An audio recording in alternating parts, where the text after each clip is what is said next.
മലയാളം കണ്ട നിരവധി മഹാനടന്മാർക്കില്ലാത്ത എന്തു പ്രത്യേകതയാണ് മമ്മൂട്ടിക്കുള്ളതെന്ന് ചോദിച്ചാൽ അത് മമ്മൂട്ടി മലയാള തിരശ്ശീലയിലും മലയാള മനസ്സിലും പ്രസരിപ്പിച്ച ഉന്നതമായ ഒരു പ്രൗഢഗംഭീരത തന്നെയാണ്. ആ പ്രൗഢി അദ്ദേഹത്തിൻ്റെ സൗന്ദര്യം കൊണ്ടോ ആകാരഭംഗി കൊണ്ടോ നേടിയെടുത്തതല്ല, മറിച്ച് താൻ അവതരിപ്പിച്ച കഥാപാത്രങ്ങളിലൂടെ തിരശ്ശീലയിലും തൻ്റെ വാക്കും ചിന്തയും സാമൂഹ്യ ഇടപെടലുകളും കൊണ്ട് തിരശ്ശീലയ്ക്ക് പുറത്തും സൃഷ്ടിച്ചെടുത്ത ഒരു വൈകാരിക ഭാവാത്മകതയാണ്. ഇത് മലയാളിയെ സിനിമയിലും സിനിമയ്ക്ക് പുറത്തും മമ്മൂട്ടിയെ തങ്ങളുടെ പ്രിയപ്പെട്ട ഒരു പുരുഷ സാന്നിധ്യമാക്കുന്നു. ഏതാണ്ട് 1980-കൾ മുതൽ ഇന്നേ വരെ മമ്മൂട്ടി അഭിനയിച്ച കഥാപാത്രങ്ങളുടെ മേന്മകൾ ഇഴകേറി പറയുന്നത് ഇന്നത്തെ മലയാളിയെ സംബന്ധിച്ച് തീർത്തും വിരസമായ ഒരു കാര്യമാണ്. കാരണം ഓരോ മലയാളിയും അത് കണ്ടനുഭവിച്ചതാണ്, അറിഞ്ഞ് ആനന്ദിച്ചതാണ്. അതിനാൽ മമ്മൂട്ടി ഒരു നടൻ എന്നതിനപ്പുറത്തേക്ക് മലയാളത്തിൻ്റെ ഗൃഹാതുരത്വത്തോട് ചേർന്ന് നിൽക്കുന്ന ഒരു പ്രതിഭാസമായി എങ്ങനെ മാറിയിരിക്കുന്നു എന്നതു മാത്രമാണ് ഇവിടെ പരിശോധിക്കുന്നത്. ഒരു പക്ഷേ മമ്മൂട്ടിയുടെ അഭിനയ ശൈലിയോട് ആഭിമുഖ്യമില്ലാത്തവർക്ക് പോലും മമ്മൂട്ടി എന്ന വ്യക്തിയെ വളരെ ഇഷ്ടമാണ്. കാരണം അഭിനയ രീതിയുടെ ഉന്നതമായ ഒരു രൂപമോ ശൈലിയോ തന്നെയാണ് മമ്മൂട്ടിയുടേതെന്ന് അവർ മനസ്സിലാക്കിയിരിക്കുന്നു. അതിഷ്ടമല്ലെന്ന് പറയുമ്പോഴും അത് ലോകം അംഗീകരിച്ചത് തന്നെയെന്ന് അവർക്കറിയാം. ഒരു വീട്ടിൽ ഒരു മമ്മൂട്ടിയെങ്കിലും ഉണ്ട് എന്നത് അതിശയോക്തിപരമായ ഒരു പ്രസ്താവനയല്ല, അത് 100% സത്യമാണ്. മുത്തച്ഛനും പേരക്കുട്ടിയും ഒരുപോലെ മമ്മൂട്ടി ഫാനാവുക എന്നത് ഒരത്ഭുതം തന്നെയാണ്. അത് മമ്മൂട്ടിക്ക് മാത്രം അവകാശപ്പെട്ടതും. മമ്മൂട്ടിയുടെ മതാത്മകതയെ ചോദ്യം ചെയ്യുന്നവർ പോലും മമ്മൂട്ടിയെ ചോദ്യം ചെയ്യാതിരിക്കുന്നു. അദ്ദേഹത്തിൻ്റെ പ്രാർത്ഥനാ നിഷ്ഠകളെ അവർ മാറി നിന്ന് ആദരിക്കുന്നു. മമ്മൂട്ടി തൻ്റെ രാഷ്ട്രീയത്തെ പലതവണ മലയാളിക്ക് മുന്നിൽ തുറന്നു കാട്ടിയിട്ടുണ്ട്. സെലിബ്രിറ്റികൾക്കിടയിലെ തനിക്ക് രാഷ്ട്രീയമില്ല എന്ന കള്ളക്കപടത ആദ്യമായി പൊളിച്ചു കളഞ്ഞത് മമ്മൂട്ടിയാണ്. ഒരു പൗരനെന്ന നിലയിൽ തനിക്ക് രാഷ്ട്രീയമുണ്ടെന്ന് മമ്മൂട്ടി തുറന്നു പറഞ്ഞിട്ടുണ്ട്. എന്നിട്ടും മമ്മൂട്ടിയുടെ രാഷ്ട്രീയത്തെ എതിർക്കുന്നവർക്കും മമ്മൂട്ടി പ്രിയപ്പെട്ടൊരാളാണ്. അദ്ദേഹത്തിൻ്റെ സൗഹൃദം തേടുകയും അദ്ദേഹത്തോട് നിരന്തരം സംവദിക്കുകയും ചെയ്യുന്നതിൽ കൂടുതലും എതിർപക്ഷ രാഷ്ട്രീയത്തിലെ യുവാക്കളാണ് എന്നത് തന്നെയാണ് ഇതിന് ഉദാഹരണം.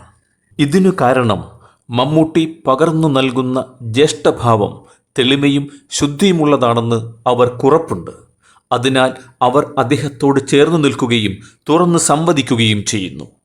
മമ്മൂട്ടി വലിയൊരു പ്രഭാഷകനല്ല, എന്നാൽ ജീവിത പങ്കാളിയെക്കുറിച്ചും ചേറിൽ പണിയെടുക്കുന്ന കർഷകനെക്കുറിച്ചുമൊക്കെ അദ്ദേഹം പറഞ്ഞ വാക്കുകൾ ഒരു മഹാസാഹിത്യകാരൻ്റേതിന് തുല്യമായി മലയാളി ഹൃദയം കൊണ്ട് ഏറ്റെടുത്തിരിക്കുന്നു. ഭാര്യ എന്ന് പറയുന്നത് ഒരുപക്ഷെ ഒരു രക്തബന്ധമല്ല. ഭാര്യ ഭർത്തൃബന്ധം എന്ന് പറയുന്നത് നമുക്ക് ഏട്ടൻ, അമ്മ, അച്ഛൻ, അമ്മാവൻ, അമ്മായി, ചെറിയച്ഛൻ, വലിയച്ഛനൊക്കെ ഒരു ബന്ധങ്ങളാണ്. ഒരിക്കലും നമ്മുടെ ആ ബന്ധങ്ങൾ മുറിച്ചു മാറ്റാൻ പറ്റില്ല. പക്ഷെ ഭാര്യ വേണമെങ്കിൽ മുറിച്ചു മാറ്റാവുന്നൊരു ബന്ധമാണ്. നമ്മൾ ആലോചിക്കേണ്ട ഒരു കാര്യം, ഈ ഭാര്യയിലൂടെയാണ് ഈ ബന്ധങ്ങളെല്ലാം നമുക്കുണ്ടാവുന്നത്.